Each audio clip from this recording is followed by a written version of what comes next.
Welcome to the Road Ahead Cafe. Hang on to your hat and enjoy the ride because you're about to get some powerful insights and practical hacks that will take your daily life to the next level. And now, here are your hosts, Rick, Frank, and Peter. Welcome to the Road Ahead Cafe, and we're so excited to have you back with us today. And today we're going to talk about creative visualization. This is a book that came out, I think, in 1979 by Shakti Gawain.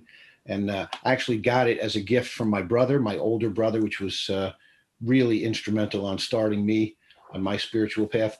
Peter, let's talk about creative visualization. Yeah, thank you, Rick. And welcome back, viewers and listeners. We're back. We're here for you. We're offering you the insights and the mental hacks that can level up your daily experience. And my personal goal, my mission as always, is to help the helpers, you folk who are out there every day doing your best to be supportive of all those people whose life have gotten a bit messy. So what is this book, Creative Visualization by Shakti Gawain, actually published in 78? There you go. Wow. This is one cover. They've got a new cover now. What does it have for you today? We're going to tell you, because 1978 is probably the dark ages for some of you, but it was a busy year for me. I was managing a vegetarian restaurant in Ottawa called the Mango Tree. I got to wear all white and look all vegetarian-like. I was studying psychology in Ottawa at Carleton University, pioneering pathways into the emerging study of lucid dreaming. And I was teaching, among other subjects, creative visualization at the Ottawa New Age Center, 95 Rideau Street, just down the street from the Parliament buildings, if you know Canada. We, in the New Age field at that time, loved this book because it outlined pretty much what everyone was teaching. Creative visualization has always been selling every year very, very well. Shakti made a few changes to clarify some points and deepen some concepts and updated the book. She re-released it in 1995. And even though that was 26 years ago, this book still speaks wisdom, mostly, that you can use right now in everything you do to help others and, of course, yourself. Why do you absolutely need to read this book? Stay tuned because we're going to tell you. Back to you, Rick. Great stuff, Peter. Wow, what a terrific journey. And I can appreciate, the timing of this. And it is one of those things that's timeless. Frank, what are your thoughts about this great book? I got the same copy. It is, That was wonderful. And we all have the one version. Okay. It's our to put a visualization Bible. I bought. I can remember I was in my first year at the university studying pedagogy and juvenile delinquency, and it wasn't actually of course not a study book, but I liked it so much because I start to use it in my second and third year with some of juvenile delinquent juveniles, because how to help them to visualize a better world. So I was actually looking forward how to do that. And I did it more or less secretly because this was not a scientifically approved book. No, not at all. So my university professors somehow, some way knew that I did it, but didn't want to talk about it. And that was my first steps and see how this works so greatly. So I'm very grateful to Shakti Gawain by putting out this book and giving the world this kind of information, because until today, besides maybe some wording and so on, the core message is still very true and very valid. And that's why we want to talk about this in this show. And I use this as change facilitator in my own business, Frank-wise. But, we share this stuff with you freely because we all think this is so extremely important to focus upon. Rick. Thank you, Frank. Yeah, great stuff too. Again, the history of this and our own journeys, even though many of you think that I am older than these two guys, I was actually, 79. I was like 17 or 18 years old at the time, so still in high school. And, getting this kind of information at that age I remember a story when I was a child, seeing all the things that were explained to me in my mind's eye. I remember being, 5, 6 years old, just looking at my toys and thinking about things and reading, being so hungry. And every concept I read, I would see these things in my eyes. I would see this almost like a visual representation of everything. So I would tell other people, when you tell me these things, I see them. So I would see much more than hear, or so for some reason I was a visual being, but no one talked about that at that time. No one said, "Oh, you're able to see these things." And then I remember wishing and hoping and praying, and then watching things materialize in my life. So I had no idea at the time what I was doing. I was a big daydreamer. So I was that kid in class who was just sitting, looking at the clock, and then the clock would become, another daydream or something I wanted to do after school. Certainly wasn't listening to what the teacher was saying, not consciously anyway. And then even now, seeing things and dreaming things, and then manifesting them. So hopefully today, if you're listening and watching, you'll learn some techniques to grow with, and you'll learn to follow your intuition as we dig deeper into this incredible, important topic. Peter, back to you. Thank you. So this book, Creative Visualization, goes way beyond just using mental imagery. While Shakti explains thoroughly just how to use visualization, that is just the launch pad for more.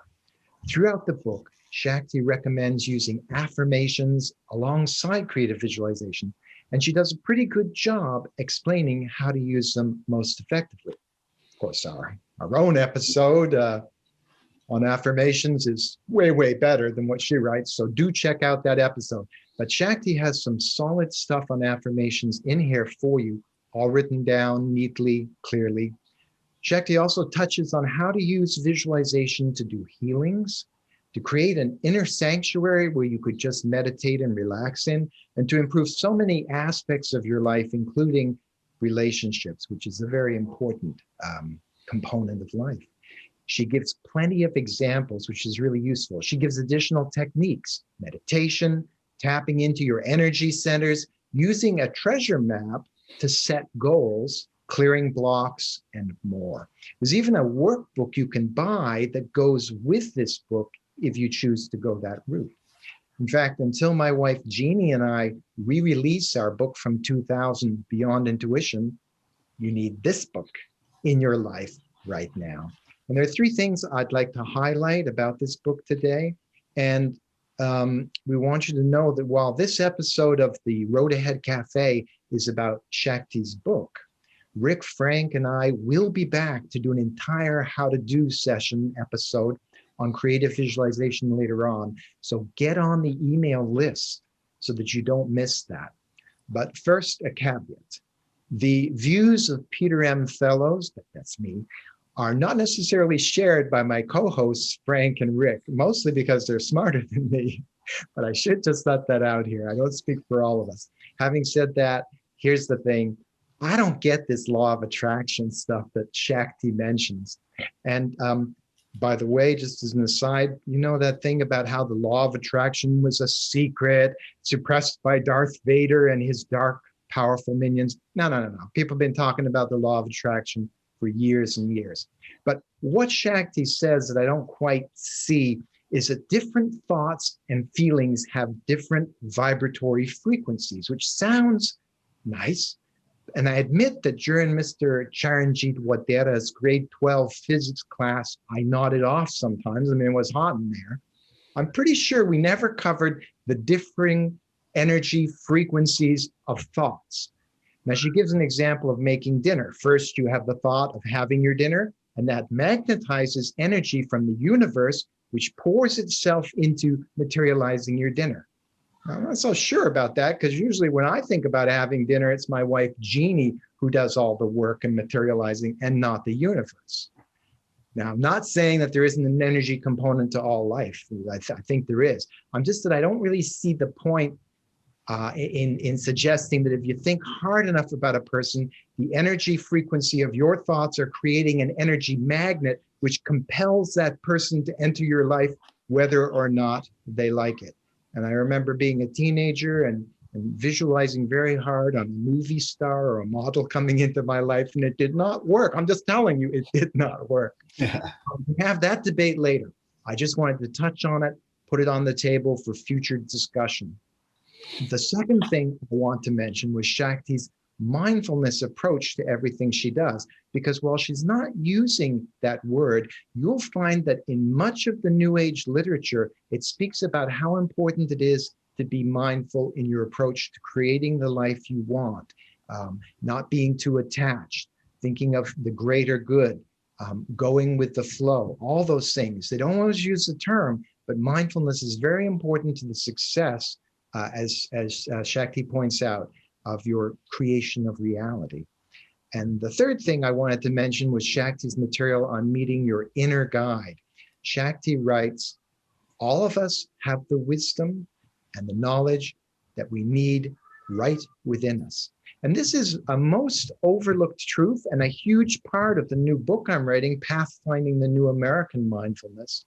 And Shakti says that this inner guidance is available to us through the intuitive mind. And she offers the technique of creative visualization for creating a sort of an avatar, your inner guide, to represent that aspect of yourself that I call the deeper self or pathfinder.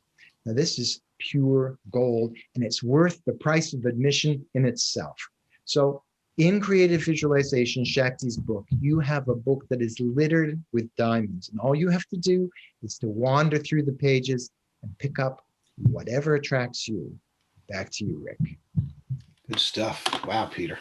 That's tremendous insights, and love what you're sharing there.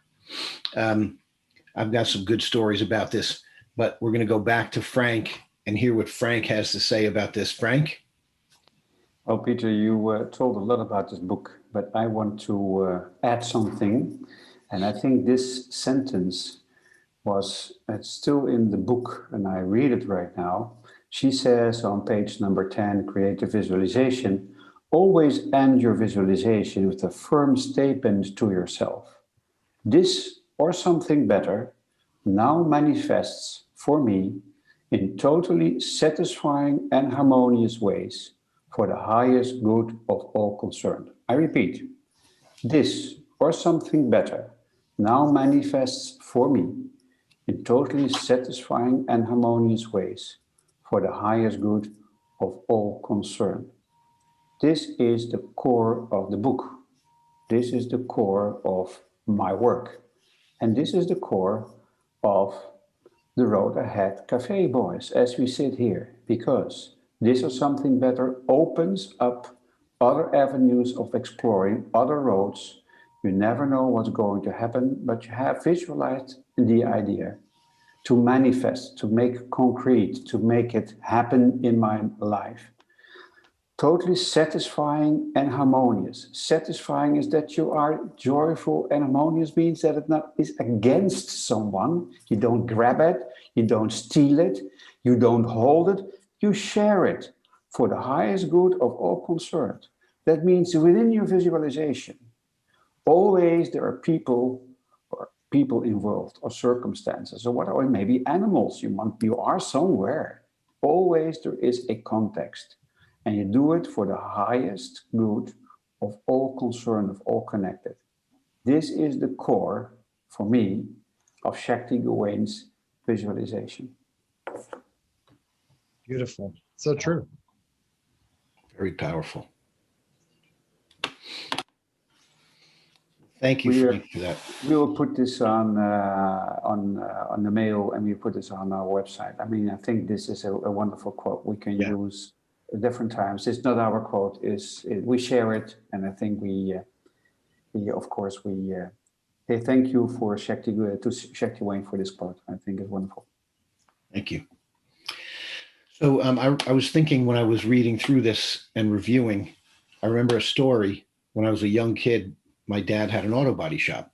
So I grew up, fixing cars. So I remember seeing this wreck. I go in there, and I was in the shop as a kid, literally in a stroller. So when I was about 9, he told me that I could come to work and, start working in the body shop, because that's all I wanted to do was be there. So I remember seeing this car in the corner, and the wheel was bent. I mean, it was just like wrecked. And back in those days, it took a lot to make a car look like that. So I began to think about this car. And, he said, this is what we're going to do. We're going to take it all apart, and then we're going to do an estimate. And then, we have to fix it. So I was thinking about what it looked like, and remembering, again, this visualization of, what would this car look like when we were done with it. And so again, as a visual person and a creative person, my father was actually an artist, and he had to go into the Merchant Marines as a young guy in World War II. So he put his art career on hold. And then he eventually got into the auto body business in order to make a living to support our family. But the way he used to repair vehicles was kind of like an artist. So I grew up with this art involved in mind, and everything that we did, all the repairs were always visual. We were making things look beautiful. So, in referring to the book, Creative Visualization, there's so many ways to use this technique. You can use it in a physical way, in sports. I remember when I was a young player and visualizing, I was a baseball player, a soccer player. So hitting the ball, catching the ball, striking someone out, scoring a goal, stopping the other guy from, getting down near our goal. All these things were visualized prior to me actually doing them and seeing the end, this result that I wanted. Emotionally, Peter, earlier you mentioned relationships. This is a terrific place to use creative visualization, because if you can think about the other person, as Frank said, what's the good for all involved? I know that in my own relationships, especially my marriage with Carol, I'm always seeing a bright future. I use the phrase, each day better than the last, whenever I tell somebody how long we've been together. So I'm actually visualizing tomorrow being better than today. And I've been doing it for 34 years. So I'm not going to stop now, folks. In the mental area, in our work, what the three of us have done by coming together, we saw something, and now here we are doing it. And it's very rewarding, very purposeful. And of course, in the spiritual realm, with personal growth and development, we're always seeing ourselves as a better version and a higher self. So that's one of the reasons you're listening and watching today, is because you want some of that yourself. It's already happening here. So thinking about when you visualize something, that it's already there for you. You don't have to wait for it or hope that it comes someday. It's already there. I am a big Wayne Dyer fan. So when I was coming up, he was one of my mentors, rest his soul.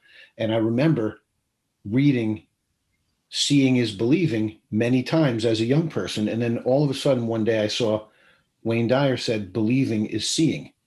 So he reversed it. And he said, when we see something and then we believe it, that's how we make that a reality. Taking energy is our tool, connecting to it with creative visualization, super important. In the book, Shakti says there are 3 necessary elements to make this work in your life. One is the desire of creating something and seeing something new. 2 is the belief in it, that it can be real or it's already there. And then 3rd is the acceptance of it. And she says the sum total of these 3 equals your intention.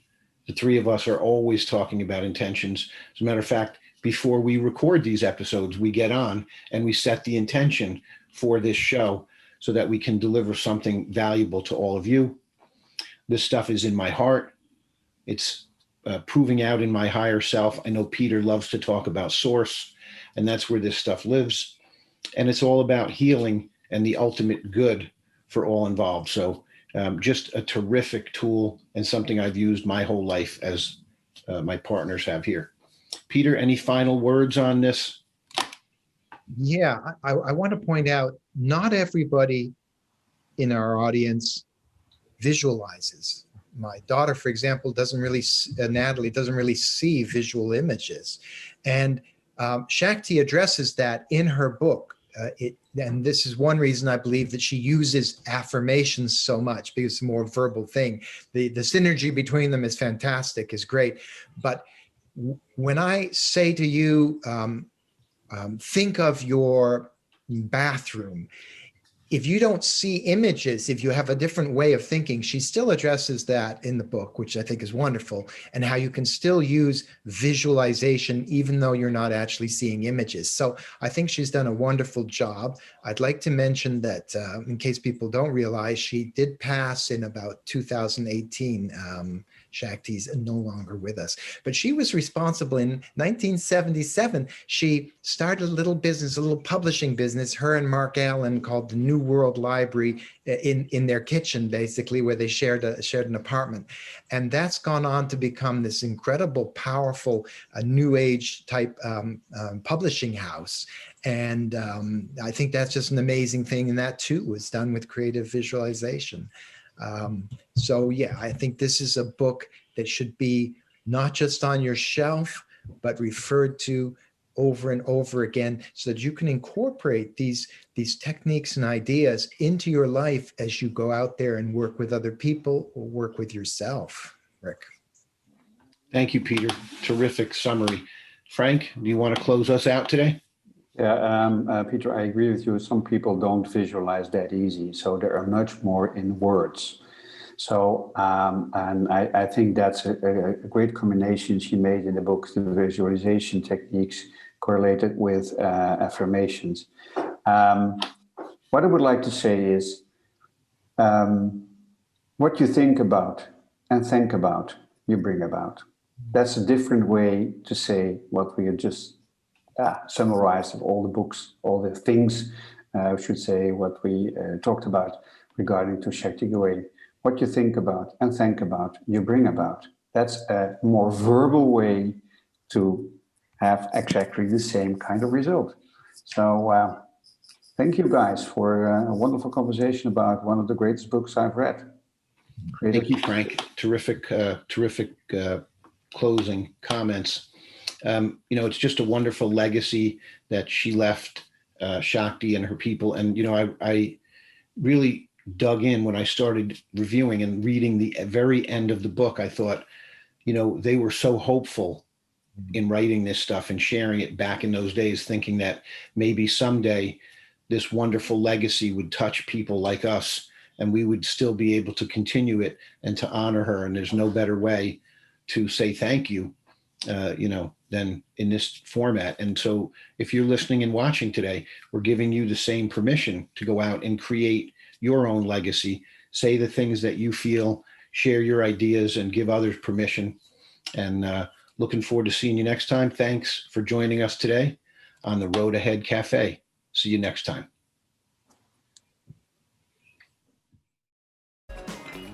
We hope you enjoyed this episode of the Road Ahead Cafe. Hungry for more? Don't miss out. Follow this channel and be sure to subscribe to our email at theroadaheadcafe.com. Thank you for stopping by. See you next time.